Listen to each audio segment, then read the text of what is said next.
L'Évangile selon saint Luc. Luc, chapitre 1. Étant donné que beaucoup ont entrepris de mettre en ordre une déclaration de ces choses qui sont les plus assurément crues parmi nous, comme nous les ont transmises ceux qui dès le commencement ont été les témoins oculaires, et les ministres de la parole, il m'a aussi semblé bon, ayant eu une parfaite compréhension de toutes les choses depuis le tout commencement, de te les écrire par ordre, très excellent Théophile, afin que tu puisses connaître la certitude des choses, dans lesquelles tu as été instruit. Il y avait au temps d'Hérode, roi de Judée, un certain prêtre nommé Zacharie, du rang d'Abia, et sa femme était des filles d'Aaron, et son nom était Élisabeth. Et ils étaient tous deux droits devant Dieu, marchant irréprochables dans tous les commandements et toutes les ordonnances du Seigneur. Et ils n'avaient pas d'enfants, parce qu'Élisabeth était stérile et ils étaient tous deux maintenant bien avancés en âge.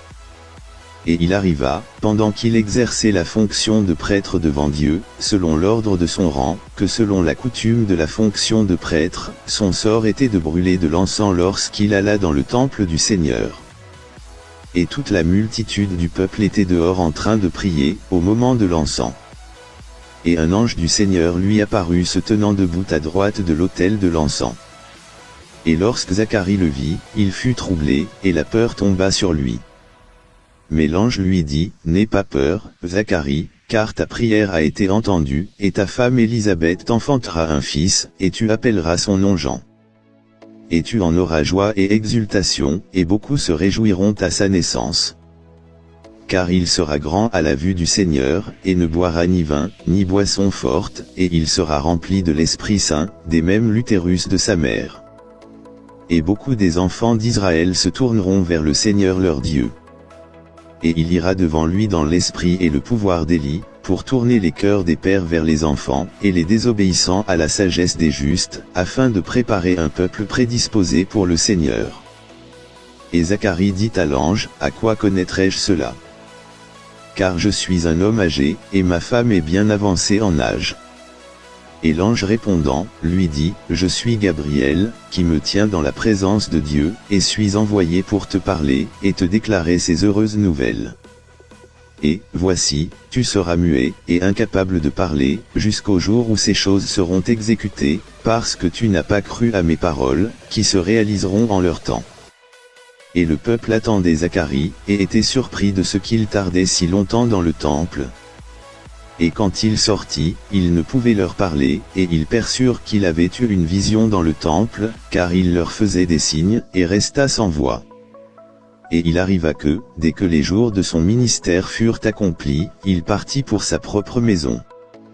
Et après ces jours, sa femme Élisabeth conçut, et se cacha durant 5 mois, disant, le Seigneur a ainsi agi avec moi au jour où il m'a regardé, pour ôter mon outrage du milieu des hommes. Et au 6e mois, l'ange Gabriel fut envoyé par Dieu dans une ville de Galilée, appelée Nazareth, vers une vierge fiancée à un homme de la maison de David, dont le nom était Joseph, et le nom de la vierge était Marie. Et l'ange entra chez elle, et dit, salut, toi qui es grandement favorisée, le Seigneur est avec toi, bénie es-tu parmi les femmes. Et lorsqu'elle le vit, elle fut troublée par son propos, et elle réfléchissait quelle sorte de salutation cela pouvait être. Et l'ange lui dit, n'aie pas peur, Marie, car tu as trouvé faveur devant Dieu. Et, voici, tu concevras dans ton utérus, et tu enfanteras un fils, et tu appelleras son nom Jésus.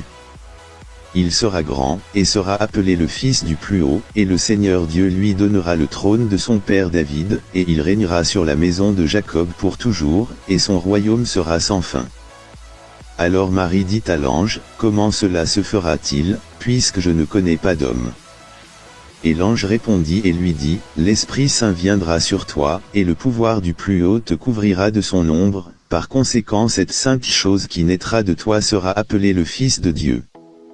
Et, voici, ta cousine Élisabeth, elle a aussi conçu un fils en sa vieillesse, et elle est dans son 6e mois, elle qui était appelée stérile.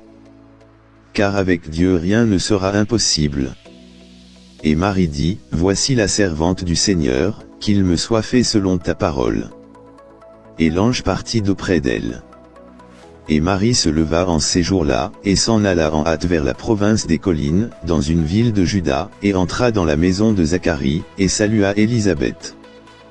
Et il arriva, lorsqu'Élisabeth entendit la salutation de Marie, que le bébé tressaillit dans son utérus, et Élisabeth fut remplie de l'Esprit Saint, et elle s'exprima d'une voix retentissante, et dit, « Bénie es-tu parmi les femmes, et béni est le fruit de ton utérus.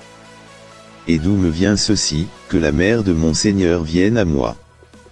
Car, voici, dès que la voix de ta salutation a résonné à mes oreilles, le bébé a sursauté dans mon utérus. Et bénie est celle qui a cru, car il y aura une réalisation de ces choses qui lui ont été dites de la part du Seigneur. » Et Marie dit, « Mon âme magnifie le Seigneur, et mon esprit s'est réjoui en Dieu mon Sauveur. Car il a regardé la bassesse de sa servante, car, voici, désormais toutes les générations m'appelleront béni. Car celui qui est puissant m'a fait de grandes choses, et saint est son nom. Et sa miséricorde est sur ceux qui le craignent de génération en génération. Il a montré la vigueur de son bras, il a dispersé les orgueilleux dans l'imagination de leur cœur. Il a fait tomber les puissants du haut de leur siège, et a élevé ceux de basse condition, il a rassasié l'affamé de bonnes choses, et le riche il l'a renvoyé à vide. Il a aidé son serviteur Israël, en souvenir de sa miséricorde, comme il avait parlé à nos pères, à Abraham, et à sa semence pour toujours. » Et Marie demeura avec elle environ 3 mois, et retourna dans sa propre maison. Or le terme d'Élisabeth arriva où elle devait accoucher, et elle mit au monde un fils. Et ses voisins et ses cousins apprirent comment le Seigneur avait montré sa grande miséricorde sur elle, et ils se réjouirent avec elle. Et il arriva qu'au 8e jour ils vinrent pour circoncire l'enfant, et ils l'appelèrent Zacharie, d'après le nom de son père. Et sa mère répondit et dit, « Non pas ainsi, mais il sera appelé Jean. » Et ils lui dirent, « Il n'y a personne de ta parenté qui soit appelé par ce nom. » Et ils firent des signes à son père, comment voulait-il qu'il fût appelé? Et il demanda une tablette et écrivit disant, « Son nom est Jean. » Et ils furent tous surpris. Et immédiatement sa bouche fut ouverte, et sa langue fut déliée, et il parlait et louait Dieu. Et la crainte vint sur tous ceux qui demeuraient autour d'eux, et tous ces dires se propagèrent de tous côtés dans toute la province des collines de Judée. Et tous ceux qui les entendirent, les mirent dans leur cœur, disant, « Que sera donc cet enfant? » Et la main du Seigneur était avec lui. Et son père Zacharie fut rempli de l'Esprit Saint, et prophétisa, disant, « Béni soit le Seigneur Dieu d'Israël, car il a visité et racheté son peuple, et nous a suscité une corne de salut dans la maison de son serviteur David, comme il en avait parlé par la bouche de ses saints prophètes, qui ont été depuis le commencement du monde, que nous devions être sauvés de nos ennemis, et de la main de tous ceux qui nous haïssent, pour exécuter la miséricorde promise à nos pères, et se souvenir de sa sainte alliance, le serment qu'il a juré à Abraham notre père, qu'il nous accorderait, qu'étant délivrés de la main de nos ennemis, nous puissions le servir sans crainte, en sainteté et droiture devant lui, tous les jours de notre vie. Et toi, enfant, tu seras appelé le prophète du Plus-Haut, car tu iras devant la face du Seigneur, pour préparer ses chemins, pour donner la connaissance du salut à son peuple par la rémission de leurs péchés, par la tendre miséricorde de notre Dieu, par laquelle l'aube du jour d'en haut nous a visités, pour donner la lumière à ceux qui sont assis dans l'obscurité et dans l'ombre de la mort, pour guider nos pieds dans le chemin de la paix. » Et l'enfant grandissait et se fortifiait en esprit, et il était dans les déserts jusqu'au jour de sa manifestation à Israël.